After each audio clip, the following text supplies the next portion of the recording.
Oke, teman-teman, Oke Zoner, kita kembali lagi di Oke Tekno dalam series tentang bagaimana belajar mengenai penulisan SEO ya. Kita akan lanjut tetap bersama saya di segmen ini. Oke, teman-teman, kita belajar mengenai penulisan SEO. Artikel yang SEO friendly itu seperti apa sih? Ada 4 kriteria kita bisa menjelaskan bahwa artikel SEO itu artikel teman-teman itu SEO friendly. Ya, yang pertama judulnya kuat, menarik dan menyamai user intent. Maksudnya user intent kalau kita harus tahu ini arah pembicaraannya kemana. Misalnya orang mencari padi gitu ya. Sebenarnya orang yang mencari padi itu beneran cari gambar padi atau grup band padi gitu ya. Jadi kita harus bisa mengetahui keyword tersebut. Kira-kira orang mencari apa ya? Misalnya orang mencari keyword bola. Kira-kira orang mencari berita bola atau mencari gambar bola? Seperti itu ya. Jadi kita harus bisa menentukan judul yang menarik dan angle berita yang sesuai dengan user intent. Yang kedua, kontennya lengkap menjawab pertanyaan user ya. Karena ini menurut panduan Google yang terbaru, konten kita harus bermanfaat bagi pengguna. Jadi misalnya orang mencari cara jarak tempuh dari Jakarta ke Bandung, bagaimana caranya misalnya. Bagaimana cara perjalanan dari Jakarta ke Bandung misalnya. Kira-kira orang mencari caranya naik mobil kah, naik kereta atau apa, atau pemandangannya dan lain-lain gitu ya. Jadi teman-teman harus bisa menjawab pertanyaannya. Kalau bagaimana jarak tempuhnya, ya berarti isinya harus ada, misalnya 2 jam, 3 jam, seperti itu. Jangan teman-teman kasih oleh-oleh yang terbaik selama perjalanan dari Jakarta ke Bandung dan lain-lain ya. Kemudian ada gambar dan video akan lebih bagus, lebih menarik dan lebih lengkap. Yang terakhir, memiliki suplemen yang memberikan informasi lebih. Misalnya yang seperti tadi saya bilang, cara perjalanan dari Jakarta ke Bandung. Nah, itu pasti sudah banyak yang menulis. Kira-kira harus ada suplemen apalagi yang bisa menunjang selain komponen utama yang tadi sudah kita tulis. Misalnya kita tambahin misalnya jarak tempuhnya. Tadi kan sudah orang tanya jarak tempuhnya, tapi kita tambahkan misalnya ada perbandingannya, naik kereta seperti apa, naik mobil seperti apa, naik travel seperti apa ya, atau apa. Jadi teman-teman bisa research dengan keyword yang sama di search engine.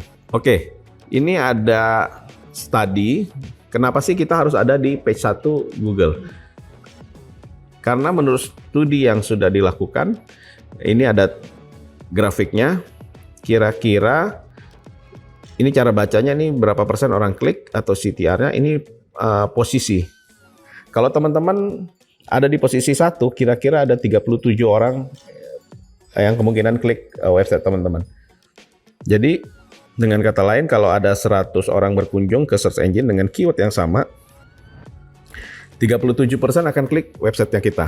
Tetapi kalau kita ada di posisi 2, kira-kira hanya 13%. Turunnya jauh banget. Posisi 3 itu 10%, posisi 4 itu mungkin 8% dan terus turun.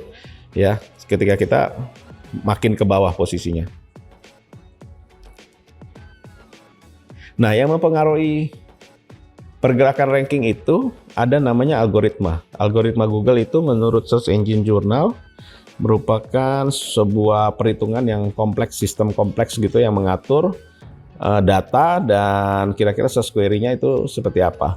Nah, algoritma itu berubah terus setiap hari. Kadang banyak perubahannya, kadang sedikit gitu. Nah, kalau dia lagi ada pergerakan yang besar, itu akan membuat pergerakan ranking kita itu turun naiknya juga cukup jauh ya. Dan pergerakan algoritma ini bisa kita pantau, ada banyak tools yang bisa kita pantau dan banyak yang gratis. Ini contohnya dari moz.com, pakai Mozcast gitu ya. Ini kita bisa lihat kayak pergerakan perakhiran cuaca gitu ya. Kalau lagi tinggi berarti perubahannya bisa banyak.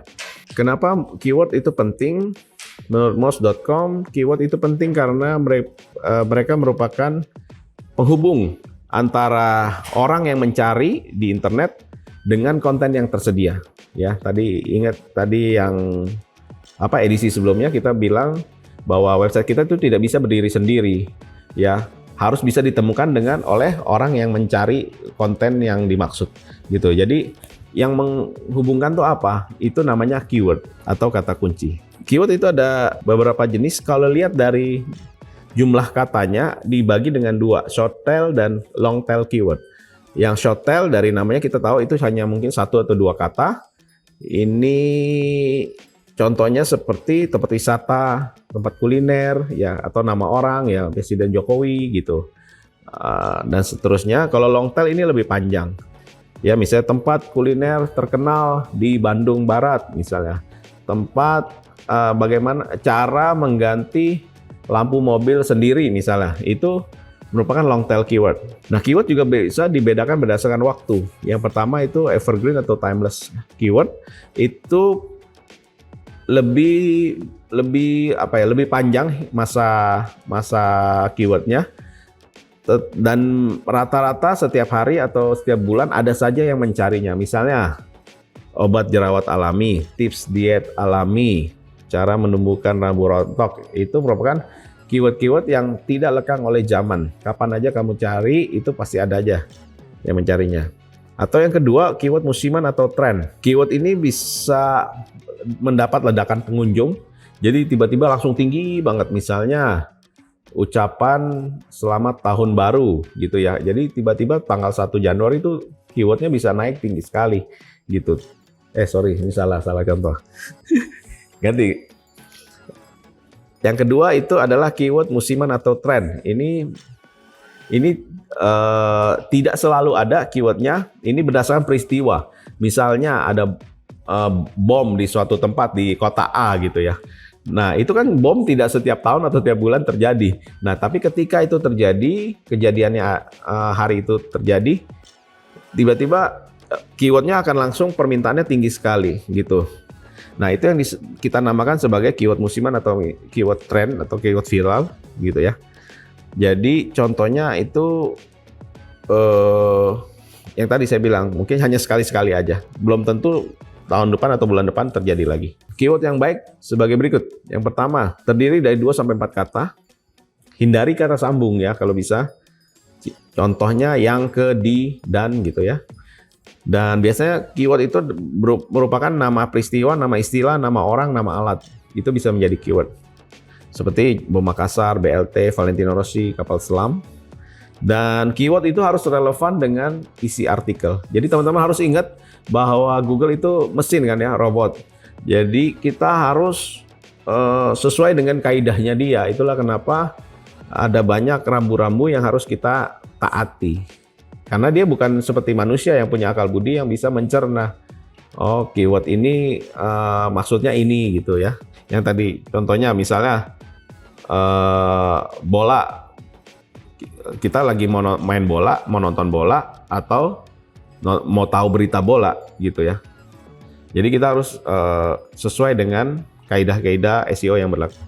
Cara mencari keyword yang tepat. Ada 5 cara untuk mencari keyword yang tepat. Yang pertama menggunakan Google Trends. Ya, yang kedua yaitu menggunakan penelusuran terkait. Yang ketiga fitur People Also Ask atau PAA. Yang keempat menggunakan tools berbayar. Ada banyak di luaran, ada Ahrefs, Semrush, Moz dan lain-lain. Yang kelima itu menggunakan tools gratisan. Misalnya Shuffle, Answer the Public dan lain-lain. Kita akan kupas satu-satu ya. Yang pertama itu Google Trends. Ya, ini alat gratis dari Google.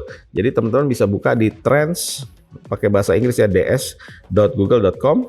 Nah, di situ ada banyak list keyword yang sedang ramai hari itu atau kemarin.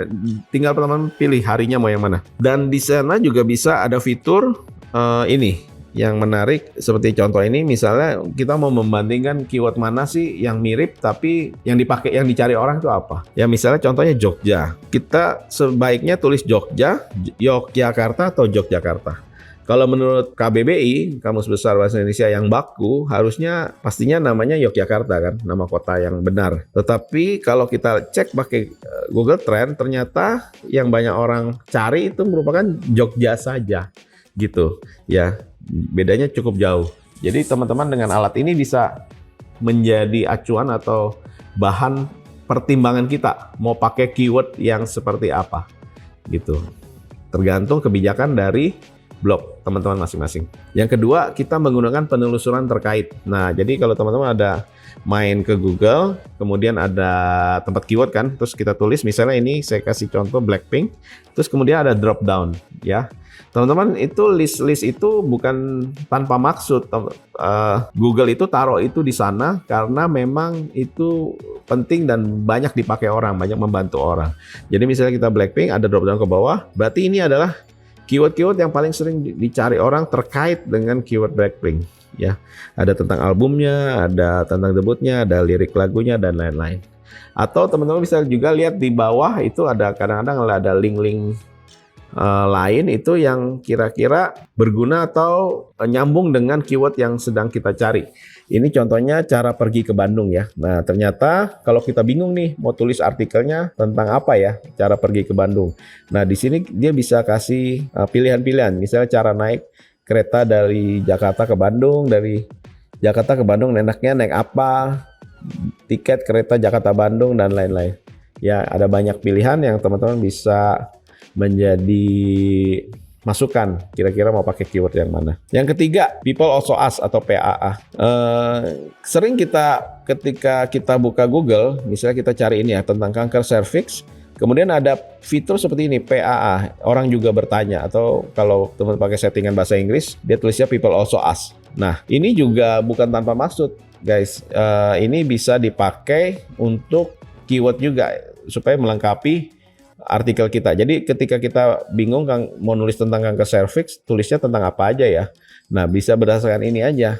Sakitnya di mana, seperti apa kanker serviks, penyebab kanker serviks. Nah, itu semua masukin ke artikel. Yang keempat yaitu menggunakan tools. Ini contohnya saya kasih dari Ahrefs ya, yang sering saya pakai juga. Misalnya teman-teman punya, langsung login terus pilih keyword explorer ya, keyword explorer terus masukin lah keywordnya. Misalnya ini saya tulis contoh Timnas Indonesia, di enter.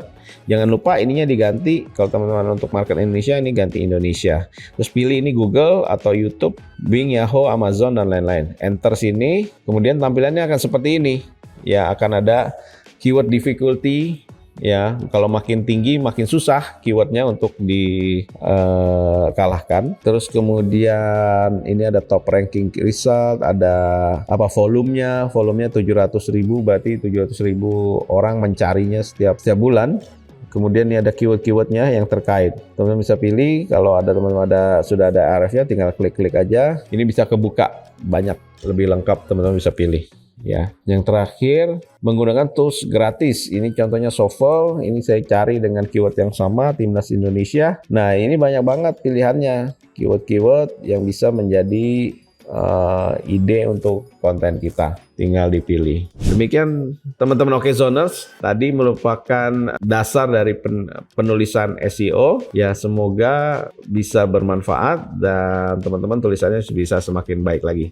Tunggu konten kita selanjutnya, bagaimana sih cara mengaplikasikan keyword-keyword itu ke dalam artikel. Ya, oke, see you, bye.